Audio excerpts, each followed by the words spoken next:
মুসলমান ভাইরা, যেখানে কঠোর হওয়ার দরকার ছিল সেখানে আমরা কঠোর নই। যেখানে আমাদের রুহামা ব্যক্তিত্ব বন্ধনে আবদ্ধ হওয়া দরকার সেখানে আমরা কঠোর হয়ে গেছি।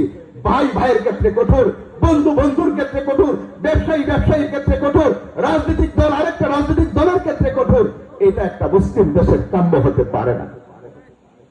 এই পারিবারিক বন্ধন, সামাজিক বন্ধন, রাষ্ট্রীয় বন্ধন আজকে ভেঙে চুরমার হয়ে গেছে।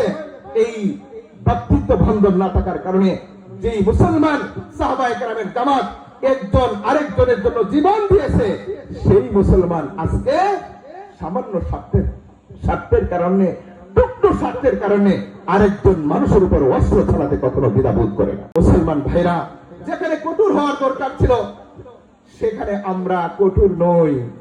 যেখানে আমাদের রুহামা ব্যক্তিত্ব বন্ধনে আবদ্ধ হওয়া দরকার সেখানে